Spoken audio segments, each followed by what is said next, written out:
Você imagina o piloto mais bem-sucedido da história da F, manipular o carro sem saber e o próprio time ser o culpado? Pois foi exatamente isso que acabou de explodir na Ferrari depois do GP da Holanda. E o que o engenheiro de Hamilton revelou pode ser o maior escândalo técnico de toda a temporada. Zandvoort deveria ser o circuito onde a Ferrari recuperaria terreno. Hamilton e seu engenheiro haviam trabalhado intensamente em cada detalhe do carro. Ajustaram, ao milímetro, parâmetros críticos como a altura de rodagem do eixo traseiro e a pré-carga do diferencial. Dois elementos-chave que afetam a tração, a estabilidade na freada e a transição entre curvas. Depois dos treinos livres, o carro parecia equilibrado. Hamilton finalmente começava a ter sensações semelhantes às da sua era de ouro na Mercedes. Sentia que estava encontrando aquele ponto doce em que carro e piloto se fundem como uma única unidade. Mas esse equilíbrio se rompeu de forma abrupta e inexplicável no dia seguinte. Sem aviso, sem explicações e, o mais alarmante, sem sua aprovação, o carro havia mudado. Não foi uma alteração sutil. O comportamento em pista ficou errático. A traseira deixou de ser estável e o carro reagia de forma nervosa nas áreas de frenagem, forçando Hamilton a corrigir em cada curva. As referências construídas no dia anterior já não serviam. Ele se deparou com um carro diferente daquele que havia deixado na noite de sexta-feira. Aqui é onde o espectador deve parar e se perguntar: como é possível que um piloto desse calibre, no time mais prestigioso do mundo, tenha o carro alterado sem ser consultado? Como se justifica que um carro meticulosamente ajustado durante os treinos seja modificado justamente antes de uma classificação crucial? O que inicialmente parecia uma anomalia ou uma má leitura de dados, logo se converteria em um escândalo técnico sem precedentes. Mas para entender a magnitude do que estava prestes a explodir, é preciso aprofundar ainda mais no que ocorreu após a corrida. No centro dessa história, não está apenas um carro mal ajustado, nem sequer uma simples descoordenação técnica. O que desencadeou a tempestade na Ferrari após o GP da Holanda foi uma revelação direta, pública e devastadora de alguém que raramente eleva a voz. Ricardo Adonis, engenheiro de corrida de Lewis Hamilton, um dos técnicos mais respeitados do paddock. Depois de anos sendo a mente tática por trás de grandes performances, incluindo sua etapa com Vettel e depois com Leclerc e Dash, Adami não é alguém que se expõe à mídia sem motivo, mas desta vez ele não pôde permanecer em silêncio. As anomalias sofridas por Hamilton na classificação e na corrida não podiam ser justificadas como falhas menores. Por isso, quando documentos internos vazaram e ele decidiu confirmar os fatos, a bomba explodiu com força. A acusação foi direta. O carro de Hamilton havia sido deliberadamente modificado entre a noite de sexta e a manhã de sábado.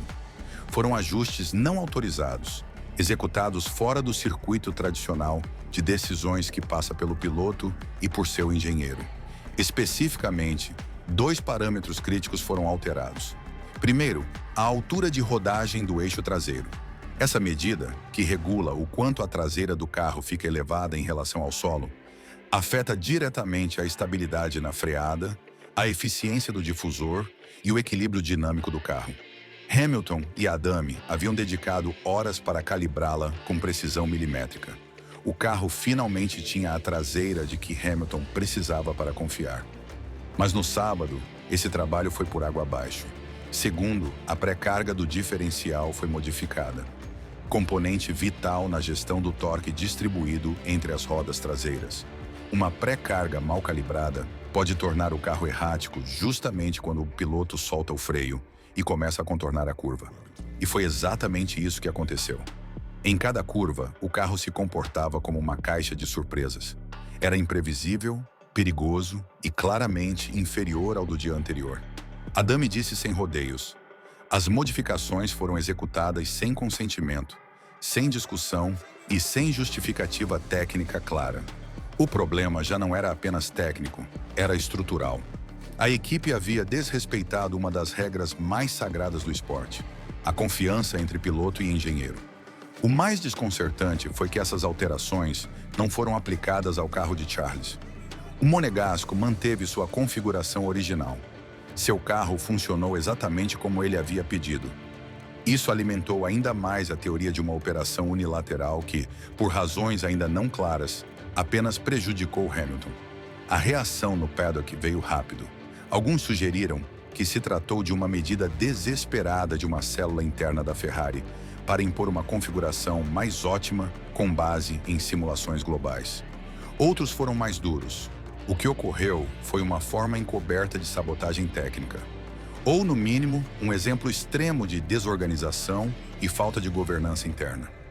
Ricardo Adami não falou com base na emoção, mas sim em análise técnica e fatos, e o fez ciente de que suas palavras poderiam gerar atritos internos na Ferrari.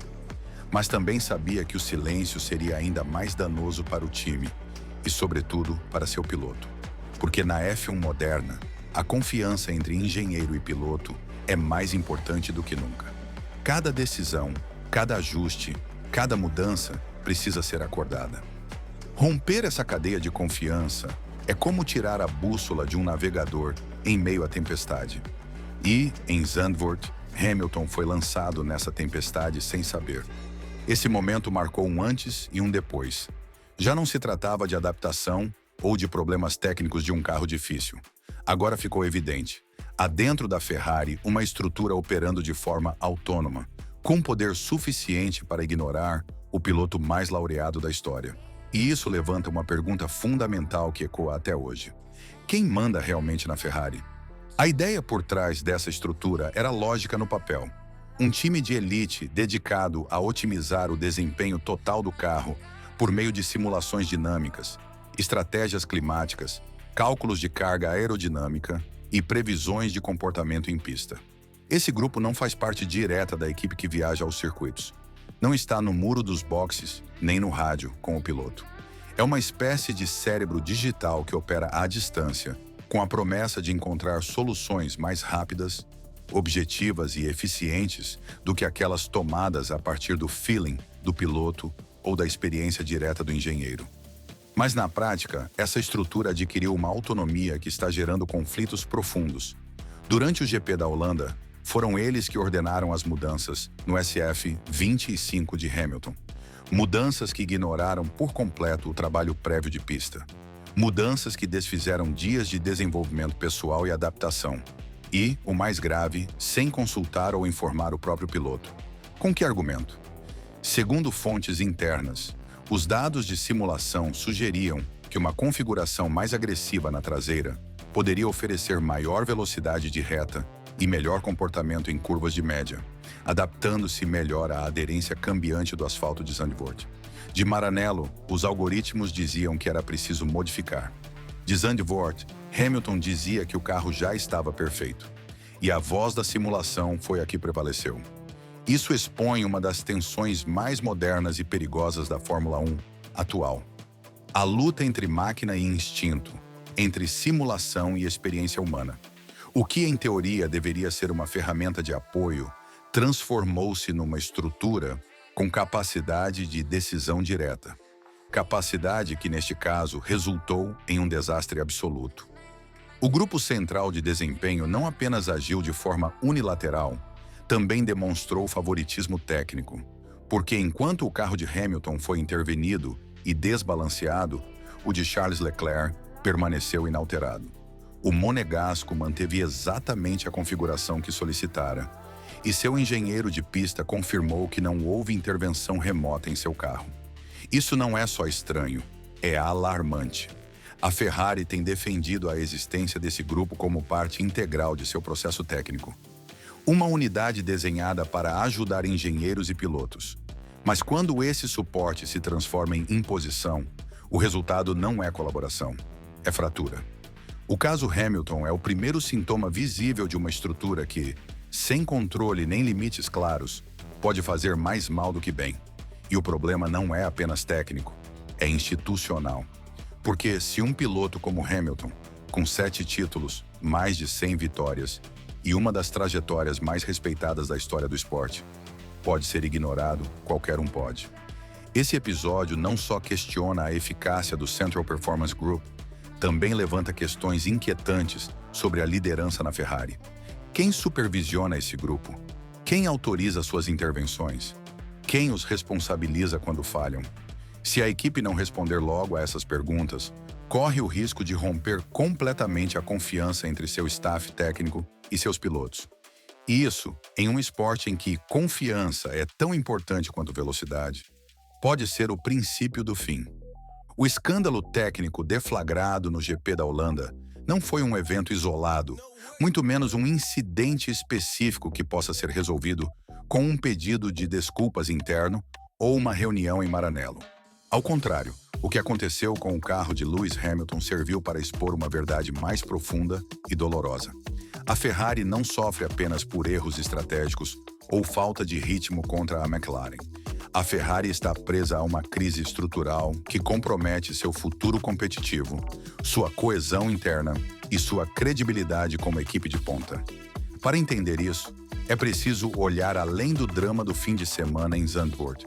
É necessário observar o comportamento do SF25 desde o início da temporada, analisar seu desempenho em relação ao restante do grid e, sobretudo, detectar os padrões que se repetem corrida após corrida. O que se vê é um carro de grandes aspirações, mas repleto de inconsistências técnicas e com enorme fragilidade na gestão operacional. Neste momento, a Ferrari não precisa apenas de performance, precisa de rumo, precisa recuperar a confiança entre todas as suas partes e precisa entender que, na Fórmula 1, não se vence se o piloto e a equipe técnica não remam na mesma direção. Porque quando isso se quebra, não importa quantos títulos você tenha ou quanta história te respalde. Na pista, a conta chega, volta após volta. Você acha que o que aconteceu com o carro de Hamilton foi simplesmente uma má decisão técnica de um grupo que superestimou suas simulações? Ou estamos diante de um sinal claro de que, dentro da Ferrari, há conflitos de poder que estão sabotando as próprias chances de título? Você considera que o grupo central de desempenho deveria ser desmantelado ou, ao menos, limitado em sua autoridade? Ou acha que essa entidade pode ter valor se for gerida de maneira mais transparente e colaborativa com os pilotos? E, o mais importante, como Lewis Hamilton deveria reagir a essa situação? Manter a diplomacia e reconstruir pontes dentro da equipe ou exigir mudanças estruturais imediatas? Mesmo que isso implique atrito com a cúpula de Maranello? Deixe sua opinião nos comentários.